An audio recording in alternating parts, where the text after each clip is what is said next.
আসসালামু আলাইকুম, কি অবস্থা সবার? কেমন আছেন সবাই? আশা করি ভালো আছেন। আমিও আল্লাহর রহমতে আলহামদুলিল্লাহ ভালো আছি। তো আজকে একটা শুভ দিন। কাকে রিসিভ করতে যাচ্ছি বা কে আসতেছে দেখতে হলে পুরো আমার ইউটিউব চ্যানেলটা ঘুরে আসবেন, লিমা ব্লগসে। তো ভিডিওটা খুবই ইন্টারেস্টিং, সাথেই থাকবেন। আজকে জীবনে প্রথম যদি কোনো ফুল কিনে থাকি সেটা হচ্ছে আজকে আমি ফুল কিনতে আসছি।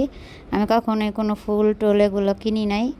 যাই হোক, এখন একটা ফুলের দামাদামি চলতেছে, আর ফুলে এত দাম। আর দাম হবেই না কেন, যেই ঝড় বৃষ্টির দিন, এতে তো মনে করেন সবজি, তারপর সব কিছুরই ক্ষয়ক্ষতি হয়েছে, মানুষেরও হয়েছে। সবার জন্য দোয়া রইল।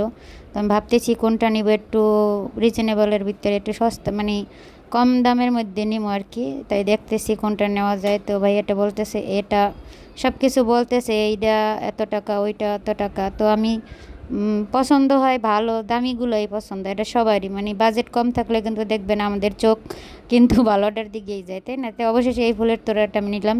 ফুলের তোড়াটা কেমন হয়েছে অবশ্যই সবাই কমেন্টস করে জানাবেন, কমেন্টস করতে বলবেন না। তা আমি ওনাকে টাকাটা দিব, টাকাটা দিয়ে দিলাম। আর আসলে মনে মনে হাসতেছি যে জীবনে প্রথম ফুল কিনতে আসছি। কে কী মনে করলো, ভিডিওটা করছি কিন্তু ক্যামেরাম্যান যে ছিল সে ছিল আমার পিছনে। আসলে আমি খুবই নার্ভাস ফিল করতেছিলাম যে কিভাবে ভিডিও করব। আর জানি না আসলে যারা ভিডিও এত সহজ না, অনেকেই ব্লগিং করে, সবাইকে অসংখ্য মানে অনেক অনেক ভালোবাসা, ধন্যবাদ দিয়ে ছোটো করব না, কারণ পাবলিকলি কথা বলা, তারপর এগুলো প্রেজেন্ট করা খুবই একটা কষ্টকর বিষয়।